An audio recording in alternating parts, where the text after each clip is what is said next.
కుల్లు నఫ్సిన్ జాయికతుల్ మౌత్, పుట్టిన ప్రతి జీవి, ప్రతి ప్రాణి మరణం యొక్క రుచి చవి చూడవలసిందే. ఖురాన్లోని సూరా బఖరా నంబర్ 2 ఆయత్ నంబర్ 28 మనం పరిశీలించినట్లయితే, కైఫ తక్ఫురూన బిల్లాహి వ కుంతుం అమ్వాతన్ ఫఅహ్యాకుం సుమ్మ యుమీతుకుం సుమ్మ యహ్యీకుం సుమ్మ ఇలైహి తుర్జఊన్. మీరు మీ దైవాన్ని ఏ విధంగా తిరస్కరించగలరు? వాస్తవానికి ఆ దైవమే మిమ్మల్ని పుట్టించాడు, ఆ దైవమే మీకు చావునిస్తున్నాడు, ఆ దైవమే మీరు చనిపోయిన తర్వాత మళ్ళీ మీకు ప్రాణం పోసి లేపి నిలబెడతాడు. ఖురాన్లో సూరా అల్ అనామ్ సూరా నంబర్ 6 ఆయత్ నంబర్ 12లో, లయజ్మన్నకుం ఇలా యౌమిల్ ఖియామతి లా రైబ ఫీహ్, ప్రళయము రోజు ఆయన మిమ్మల్ని తప్పకుండా సమావేశపరుస్తాడు.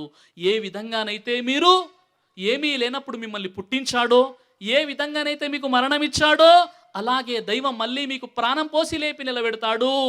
ఇది అనుమానానికి ఏమాత్రం ఆస్కారం లేని యథార్థం.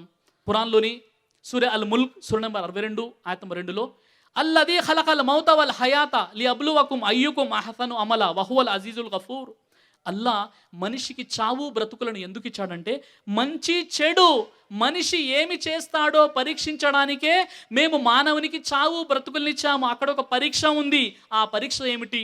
సూరా అల్ జిల్జాల్ సూరా నంబర్ 99 ఆయత్ నంబర్ 7-8లో, ఫమై యామల్ మిస్కాల దర్రతిన్ ఖైరయ్యరా, ఎవరైతే రవ్వంత మంచి పని చేసినా వారు దానిని అక్కడ చూసుకుంటారు. వమై యఅమల్ మిస్కాల దర్రతిన్ షర్రయ్యరా, ఎవరైతే రవ్వంత చెడు పని చేసినా అతడు కూడా రేపు తీర్పు దినం రోజు ఆ విషయాన్ని చూసుకోవాల్సి ఉంటుందని ఇస్లాం ధర్మం తెలియజేస్తుంది. మరణానంతరం మరొక జీవితం ఉంది సోదర మహాశయులారా. ఇదే విషయాన్ని హిందూ మత గ్రంథాలని కాస్త మనం పరిశీలించినట్లయితే, భగవద్గీత 2వ అధ్యాయం 27వ మంత్రంలో, జాతస్య మరణం ధ్రువం, పుట్టిన ప్రతి మనిషి మరణం యొక్క రుచి చవి చూడవలసిందే అని హిందూ మత గ్రంథాలు తెలియజేస్తున్నాయి. కేవలం చనిపోతామండి అంతే అంటే అది కాదు సోదరులారా.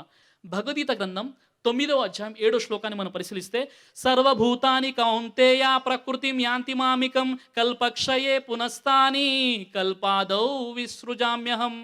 ఓ అర్జున, సమస్త ప్రాణికోట్లు ఆ ప్రకృతిని చేరి అందు అణిగియుండును, కల్పాదో విసృజామ్యహం, కల్పాది అందు అంటే ఖియామత్ ప్రళయము రోజు మళ్ళీ నేను వీరిని మళ్ళీ పుట్టిస్తాను అని భగవద్గీతలో మనకి ఈ విషయం తెలియచేయడం జరిగింది. భగవద్గీత గ్రంథం 1వ అధ్యాయం 44వ శ్లోకంలో, నరకే నియతం వాసో భవతి, నరకము శాశ్వతమైనటువంటిది నరకము. అలాగే భగవద్గీత గ్రంథం 18వ అధ్యాయం 62వ శ్లోకంలో, శాంతిం స్థానం ప్రాప్ససి శాశ్వతం, స్వర్గం ఒక శాంతి ప్రదేశం, అది శాశ్వతంగా ఉంటుందని భగవద్గీత మనకు తెలియజేస్తుంది. అలాగే నరకం గురించి ఋగ్వేదం 7వ మండలం 104వ సూక్తం 3వ మంత్రాన్ని మనం పరిశీలించినట్లయితే, దుష్కార్యాలు చెడు పనులు చేసే వారిని లోతైన గోతిలోని అంధకారంలో పడవేయండి, వాటిలో ఏ ఒక్కడు ఏనాటికి బయటికి రాకుండా అలాంటి భయంకరమైనటువంటి నరకాగ్ని గుండము అని చెప్పడం జరిగింది. మరి అందులో వేసిన తర్వాత మళ్ళీ దూకి రావడానికి అది సెంట్రల్ జైల్ గోడ కాదు సోదరులారా. ఈరోజు దొంగలు కూడా జైల్లోని గోడలు దూకి వస్తున్నారన్నమాట. అలాంటి గోడ కాదు అది, అది అంధకారమైనటువంటిది, అది చాలా భయంకరమైనటువంటి నరకం అని హిందూ మత గ్రంథాలు తెలియజేస్తున్నాయి.